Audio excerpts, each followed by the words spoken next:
Hello students, chemical kinetics में हम लोगों ने लास्ट चैप्टर पढ़ा था laws of radioactive disintegration.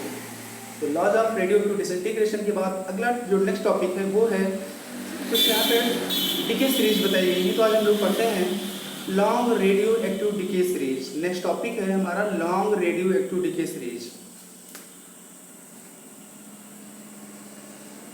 Long radioactive decay series. Clear? तो बेसिकली सीरीज तो यहाँ पे 4 है, लेकिन उनके टाइप क्या है? 2 है। टाइप 2 कैसे हैं? नेचुरल और आर्टिफिशियल। 4 कैसे हैं? 4 उनके टाइप हैं। क्लियर? तो हम लोग यहाँ पे 3 natural series, 3 natural series and 1 artificial series, 3 natural series and 1 artificial series have been found.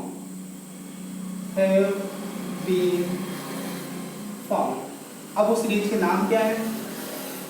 Number A thorium series, uranium series,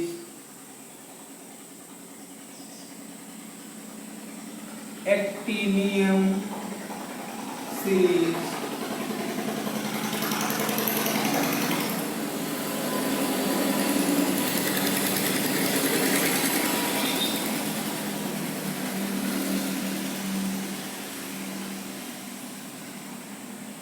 और M series, 4n+2 series, 4n+3 series, 4n+1 series.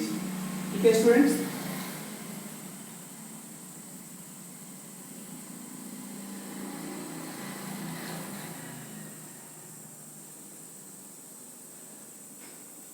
Series 2 type की होती है, जैसा कि मैंने भी बताया था, नेचुरल और आर्टिफिशियल। ये जो है natural series and last is artificial series. तो फर्स्ट 3 नेचुरल है, लास्ट क्या है? आर्टिफिशियल है। टोटल कितनी हो गई? 4 टाइप की हो गई। Thorium series, it is also known as 4n series. Uranium series, it is also known as 4n+2 series. Actinium series, 4n+3 series. Neptunium series, 4n+1 series. तो 4 तरह की सीरीज हो गई, लेकिन बेसिकली उनको 2 पार्ट में क्लासिफाई किया गया है, नेचुरल एंड आर्टिफिशियल। अब हमारा कोई भी मान लो element radioactive decay phenomena show कर रहा है, वो एमिशन शो कर रहा है, वो इनमें से किस सीरीज में आएगा ये हमें चेक करना है। चेक करने के लिए एक आसान तरीका है, उस एलिमेंट का जो भी एटॉमिक मास है उसको आप 4 से डिवाइड कर दोगे। 4 से डिवाइड करने के बाद अगर रिमाइंडर 0 हो गया, पूरी की तरह डिवाइड हो गया, रिमाइंडर 0 हो गया, 4n सीरीज का आ गया। रिमाइंडर 1 आ गया, 4n+1 सीरीज का आ गया। रिमाइंडर 2 आ गया, 4n+2 सीरीज का हो गया। और अगर रिमाइंडर 3 आ गया तो 4n+3 सीरीज का हो गया। इसके आगे कोई भी रिमाइंडर नहीं आएगा। तो किसी भी एलिमेंट को आपको चेक करना है तो उसके एटॉमिक मास को आप 4 से डिवाइड कर दो। एक एग्जाम्पल हम लोग यहाँ पे देखते हैं। ठीक है, देख लो, ये सीरीज है ध्यान से, और इनको आपको नोट करना है।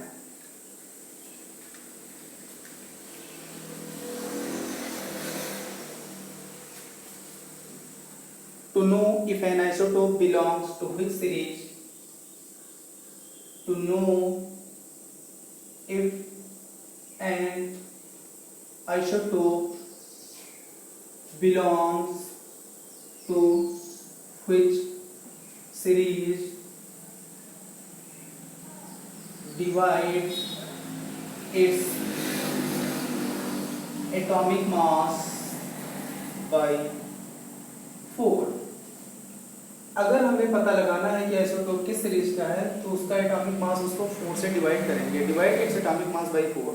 If the remainder is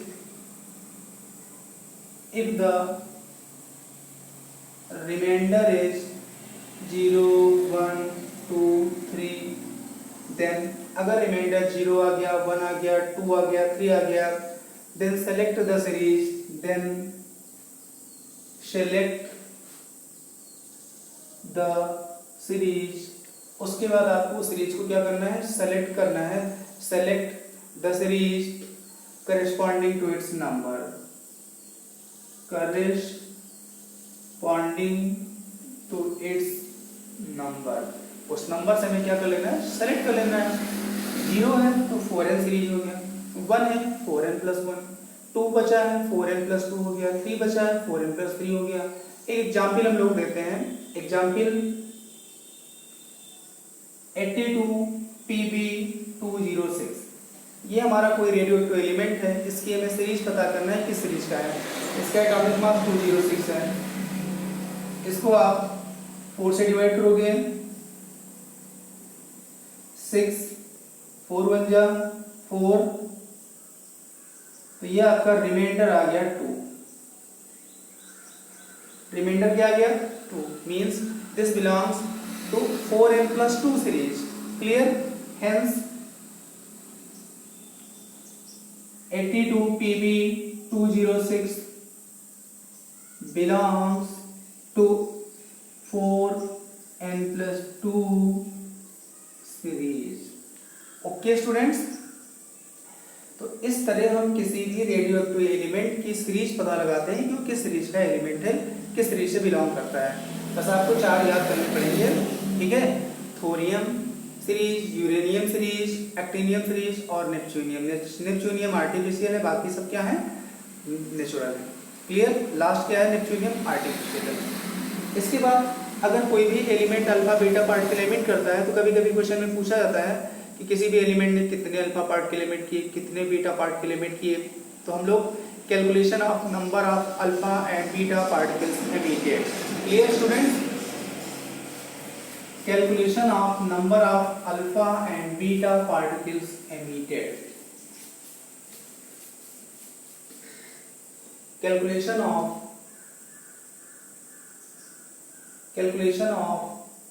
number of alpha and beta particles emitted। कितने अल्फा और बीटा पार्टिकल्स एमिट किए हैं, ठीक है। तो बच्चों, इसको पढ़ने से पहले हम आपको एक बात बता देते हैं। जब भी कोई भी एलिमेंट अल्फा पार्टिकल एमिट करता है तो अल्फा पार्टिकल एमिट करने से अल्फा पार्टिकल के एटॉमिक नंबर 2 होता है तो उसका एटॉमिक नंबर 2 कम हो जाता है, और अल्फा पार्टिकल का एटॉमिक मास 4 होता है तो उस एलिमेंट का एटॉमिक मास भी क्या हो जाता है, 4 कम हो जाता है। अगर कोई भी एलिमेंट बीटा पार्टिकल एमिट करता है तो उसके एटॉमिक मास में कोई वेरिफिकेशन नहीं होता है, लेकिन एटॉमिक नंबर 1 यूनिट क्या हो जाता है, बढ़ जाता है पर बीटा पार्टिकल। एक बीटा पार्टिकल एमिशन से एटॉमिक नंबर 1 यूनिट इंक्रीज होगा, 2 बीटा पार्टिकल से 2 यूनिट इंक्रीज होगा, 3 से 3 यूनिट इंक्रीज होगा, ऐसे कंटिन्यूअस इंक्रीज होता चला जाता है जितने बीटा पार्टिकल एमिट होते हैं। और अल्फा पार्टिकल से, एक अल्फा पार्टिकल से एटॉमिक नंबर 2 यूनिट कम होता है, 2 से 4 कम होगा, फिर 3 से 6 कम हो जाएगा, ऐसे कंटिन्यूअस एटॉमिक नंबर कम हो जाएगा, और इसी के मल्टीप्लिकेशन में एटॉमिक मास 4 यूनिट पर अल्फा पार्टिकल क्या होता है, डिक्रीज होता है। तो ये बात आपको याद रखना है, ठीक है। मान लो हमारे पास एक एग्जाम्पल है, यूरेनियम सीरीज है। Example uranium series. अब इसमें यूरेनियम का कन्वर्जन बच्चों लेट में हो रहा है।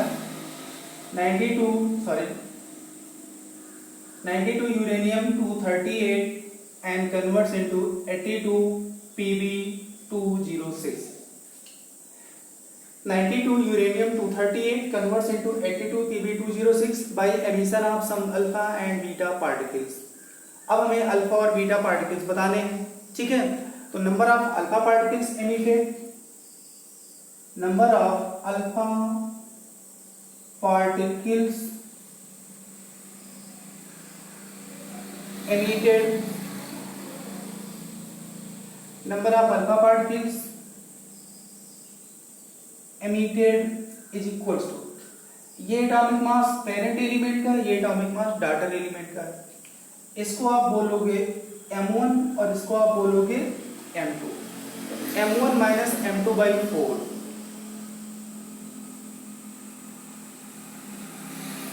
238 माइनस 206 डिवाइडेड बाई 4, ऊपर 8 minus 6 2, 3 upon 4 that is 8 alpha particles यहाँ पे एमिट हुए हैं। कितने अल्फा पार्टिकल्स? 8। अब हम बीटा पार्टिकल्स के लिए number of beta particles emitted, number of beta particles emitted, तो यहाँ पे एक फार्मूला होता है Z1 minus 2 alpha is equals to Z2। ये फार्मूला होता है Z1 minus 2 alpha plus beta is equals to Z2। ये एटॉमिक नंबर Z1 है और ये एटॉमिक नंबर क्या है? Z2 है। तो Z1 92 है, माइनस 2 8 बीटा Z2 कितना है? 82 है। ठीक है, 8 2 जा 16 हो गया, तो 92 minus 16 plus beta is equals to 82।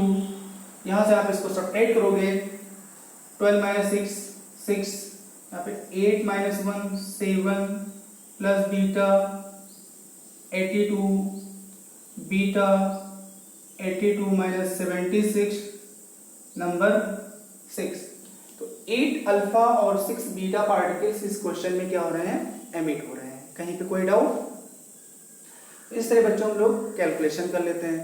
अब याद करो, अगर कोई भी एलिमेंट अगर अल्फा और बीटा पार्टिकल एमिट करता है तो उसका एटॉमिक नंबर जो डॉटर एलिमेंट होगा चेंज हो जाएगा। तो डॉटर एलिमेंट की पीरियोडिक टेबल में पोजीशन में क्या हो जाएगी? पेरेंट एलिमेंट के प्लेस पे नहीं रहेगी, वो आगे पीछे शिफ्ट हो जाएगी। That is known age group displacement. तो अब हम लोग कभी कभी आपसे क्वेश्चन पूछा जाता है कि कोई भी एलिमेंट है, इतने अल्फा या बीटा पार्टिकल एमिट कर दिया, अब उसकी पीरियोडिक टेबल में ग्रुप बताओ, पोजीशन बताओ। तो उसके लिए लॉ दिया गया, उसको हम लोग बोलते हैं ग्रुप डिस्प्लेसमेंट लॉ। तो अगला अपना टॉपिक है बच्चों group displacement law.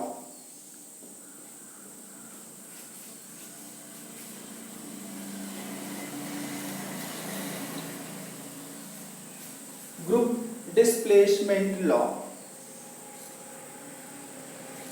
Group displacement law. यहाँ पे कुछ पॉइंट है उनको हम लोग नोट कर लेते हैं। If a nuclide emits an alpha particle, if a nuclide emits an alpha particle, then the daughter nuclide lies, then the daughter nuclide lies, the daughter nuclide lies 2 places to the left, 2 places to the left। 2 place क्या हो जाता है? Left हो जाता है। Left in a period, in a period that is group number reduces by 2, group number reduces by 2। Example देख लेते हैं। 15 फास्फोरस 31, ये कन्वर्ट होता है 13 एल्युमिनियम 27 प्लस 2 He4। ये हमारा कौन सा पार्टिकल है? अल्फा पार्टिकल है। अब इसका तो ग्रुप क्या है? ग्रुप 15 है और इसका ग्रुप क्या है? 13 हो गया। तो ग्रुप 15 से ग्रुप क्या हो गया? 13 हो गया। तो इस तरह if a nuclide emits an alpha particle, then the daughter nuclide lies 2 places to the left in a period that is group number reduces by 2। Group number 2 reduce हो गया, 15 से 13 हो गया, 13 होता तो 11 हो जाता, ऐसे हो जाता। नेक्स्ट इसको बच्चों नोट कर लो। इसके बाद हम लोग बीटा एमिशन के स्टेप पढ़ते हैं।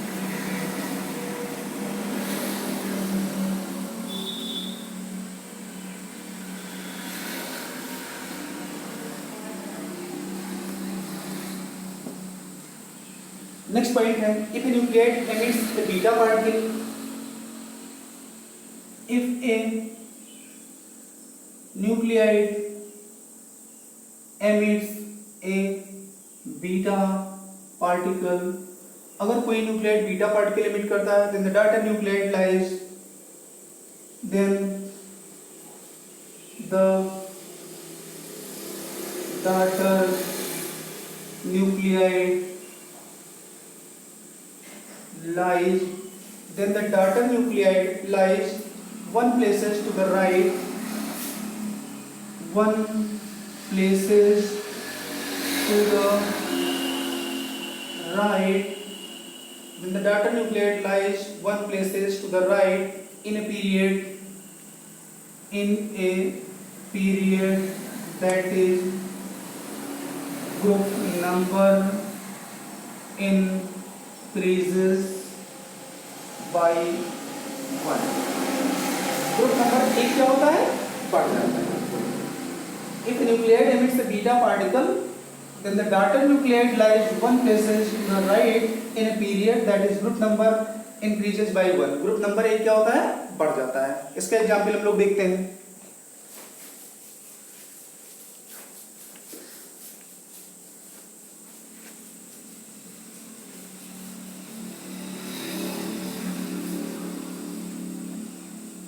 एग्जाम्पल 6C14, 6C14 इसका कन्वर्जन होता है 7 1 14 -1 इलेक्ट्रॉन 0. ठीक है, 6C14 7 and 14 -1 इलेक्ट्रॉन 0, ये इसी को हम लोग बोलते हैं बीटा पार्टिकल. अब इसका बच्चों जो ग्रुप है वो 14 है और इसका ग्रुप क्या है 15 है. तो ग्रुप 14 से क्या हो गया, ग्रुप 15 हो गया. तो ये बीटा पार्टिकल के एमिशन से होता है, ग्रुप बढ़ जाता है. ठीक. अब इसके बाद बच्चों जो हमारी न्यूक्लियर रिएक्शंस होती हैं उनको भी दो पार्ट में क्लासिफाई किया गया है. तो हम लोग पढ़ने जा रहे हैं आगे types of nuclear reactions. Types of nuclear reactions. Types of nuclear reactions, 2 types. Number 1, nuclear fission reaction. बच्चों न्यूक्लियर फिजन रिएक्शंस,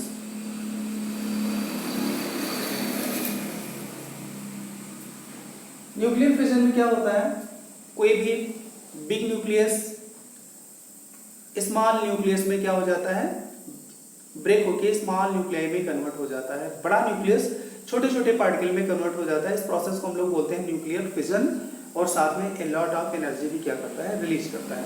ठीक है. तो here a large nucleus splits into, here a large nucleus splits into 2 or more small nuclei.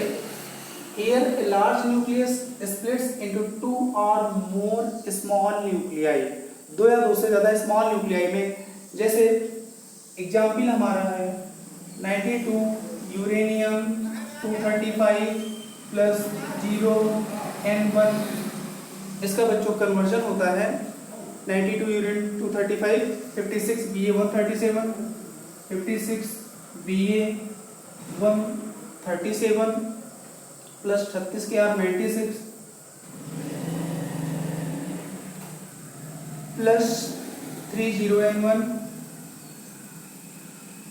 और साथ में बच्चों यहाँ पे एनर्जी रिलीज होती है. वो एनर्जी हमारे मिलियन इलेक्ट्रॉन वोल्ट में होती है. 200 million electron volt energy release होती है. तो I repeat this equation, listen carefully. 92 uranium 235 plus 0 N1. जब इस पे न्यूट्रॉन की बम्बार्डिंग होती है then it converts into 56 barium 137 plus 36 krypton 96 plus 3 neutron release होते हैं 30N1 plus 200 million electron volt energy भी क्या होती है, रिलीज होती है. अब यहाँ पे बच्चों एक न्यूट्रॉन ने 3 न्यूट्रॉन रिलीज कर दिए. अब ये 3 न्यूट्रॉन 3 यूरेनियम पे जाके अटैक करेंगे. 3 पे अटैक करेंगे तो सभी 3 रिलीज करेंगे न्यूट्रॉन. फिर सभी 3 अपने 3 9 पे अटैक कर देंगे. तो ऐसे रिएक्शन बच्चों कॉम्प्लिकेटेड होती चली जाती है. तो अगर न्यूक्लियर रिएक्शंस को अगर हमें स्लो करना है, स्टॉप करना है, तो उसके लिए हम कुछ टेक्निक लगाते हैं। उन पॉइंट को हम लोग यहाँ पे स्टडी करने जा रहे हैं। तो नेक्स्ट पॉइंट यहाँ पे आपको नोट करना है, ठीक है। इसको मिटा रहे हैं, ठीक है। Speed of fast moving neutron is regulated by speed of fast moving neutron is regulated by speed of fast moving neutron is regulated by moderator।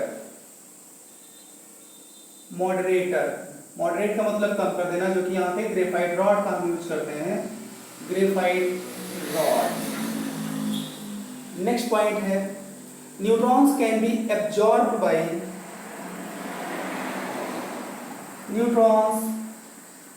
Can be adsorbed by, absorb नहीं होता बच्चों यहाँ पे, adsorb. Neutrons can be adsorbed by controlling rods,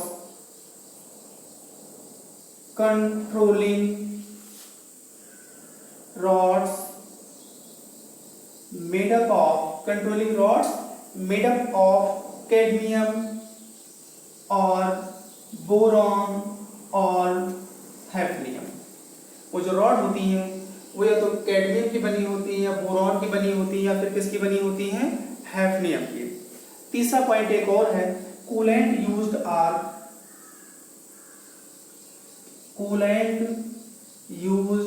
कुछ यहाँ पे coolant use करते हैं जो कूल करते हैं थर्मल रिएक्टर को। Liquid sodium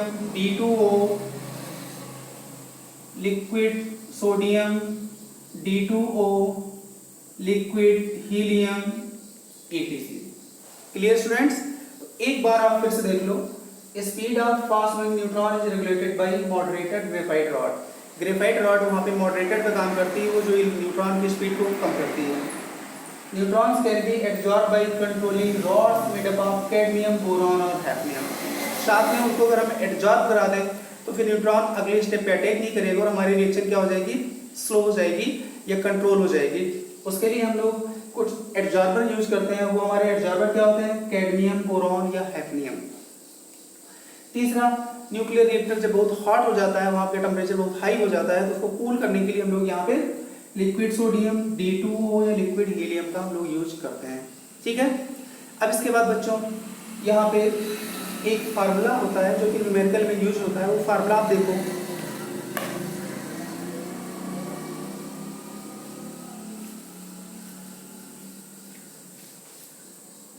for fission reactions we define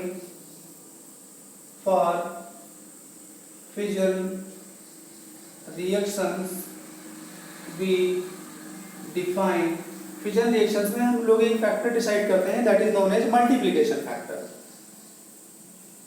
multiplication factor in bracket alpha. अब मल्टीप्लिकेशन फैक्टर अल्फा ये होता क्या है, total neutrons produced in one step,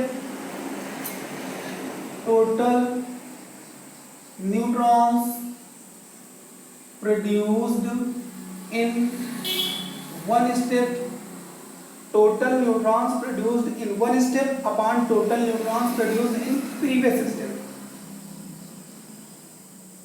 total neutrons produced in previous step। ये बच्चों होता है हमारा मल्टीप्लिकेशन फैक्टर। ये फार्मूला है, इस फार्मूले को आप नोट करोगे और इससे हम क्या फाइंड करेंगे, अल्फा की value. Multiplication factor total neutrons produced in one step upon total neutrons produced in previous step. इससे हमें बच्चों क्या पता लगेगा, अल्फा पता लगेगा। अब बच्चों अल्फा की जो वैल्यू है 1 भी हो सकती है, 1 से कम भी हो सकती है और 1 से ज्यादा भी हो सकती है। तो यहाँ पे 3 पॉइंट भी उनको नोट करना है। If alpha less than 1, if alpha less than 1, अगर अल्फा की वैल्यू लेस देन 1 आ गई, मास of uranium 235, mass of uranium 235 is sub critical, तो जो मास ऑफ यूरेनियम होता है वो सब क्रिटिकल होता है, फिजन इज कंट्रोल्ड बोलेंगे, फिजन इज कंट्रोल्ड। और वो जो हमारा फिजन होगा वो क्या होगा, कंट्रोल्ड होगा। इफ अल्फा इक्वल्स टू 1 आ गया तो बोलते हैं मास of uranium, mass of uranium 235 is critical.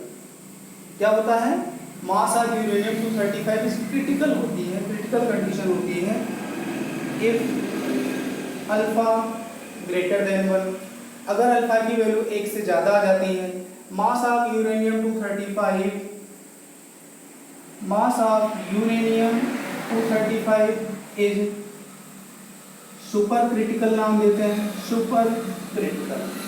और फिजन क्या हो जाता है, फिर अनकंट्रोल हो जाता है, fission is uncontrol, fission is uncontrolled. एक बार बच्चों फिर से देख लेते हैं, multiplication factor alpha, total neutrons produced in one step upon total neutrons produced in previous step. Alpha की वैल्यू अगर 1 से कम आ रही है, alpha less than 1, mass of uranium 235 is sub critical. Sub critical का मतलब फिजन कंट्रोल में है। Alpha equals to 1, mass of uranium 235 is critical. Critical है लेकिन ऐसा नहीं कि कंट्रोल में नहीं है, क्रिटिकल है।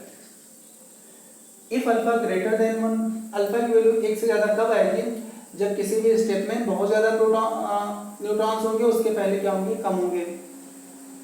तो मास ऑफ यूरेनियम 235 क्या होगी, सुपर क्रिटिकल हो जाएगी और फिजन क्या हो जाएगा, अनकंट्रोल्ड हो जाएगा।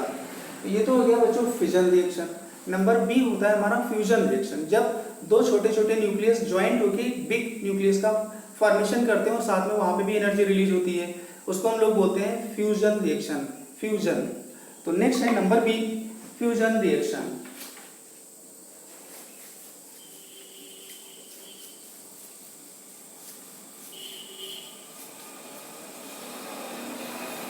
Number B, nuclear fusion. Nuclear fusion, इसमें बच्चों हम क्या बोलेंगे, 2 or more atomic nuclei, 2 or more atomic nuclei, 2 या 2 से ज्यादा atomic nuclei are combined to form 1 or more big nuclei। 2 या 2 से ज्यादा एटॉमिक न्यूक्लियाई ज्वाइंट होते हैं और उसके बाद 1 or more than 1, एक या एक से ज्यादा बिग न्यूक्लियाई का फॉर्मेशन करते हैं। एग्जाम्पल कुछ यहाँ में देख लेते हैं, जैसे है 1s2 plus 1s2 plus 1s2। बच्चों ये क्या है, ड्यूटेरियम है। तो ड्यूटेरियम ज्वाइंट होकर क्या बनाएंगे, 2He3 plus 0n1 और साथ में क्या होगा, एनर्जी रिलीज होगी 3.27 million electron volt. Clear. Example number 2, 1s2 plus 1s2, 1s2 plus 1s2, ये ज्वाइंट होकर क्या बनाएंगे, 1s3 plus 1h1, 1h1, यहाँ पे भी एनर्जी रिलीज होती है, वो होती है 4.03 मिलियन इलेक्ट्रॉन वोल्ट। तीसरा एग्जाम्पल है 1s2 plus 1s3, 1s2 plus 1s3, ये कंबाइंड होकर क्या बनाते हैं, 2He4 plus 0n1 plus 0n1। यहाँ पे जो एनर्जी रिलीज होती है वो होती है 17.59 मिलियन इलेक्ट्रॉन वोल्ट। तो यहाँ पे छोटे छोटे न्यूक्लियर हैवी न्यूक्लियर का फॉर्मेशन क्या करते हैं, ठीक है। तो ये तो हो गया हमारा बच्चों न्यूक्लियर फिजन रिएक्शन और न्यूक्लियर फ्यूजन रिएक्शन। इसके बाद जो आगे का टॉपिक है वो है determination of age of fossil, और वो हम लोग अपने नेक्स्ट वीडियो लेक्चर में पढ़ेंगे। Thank you very much.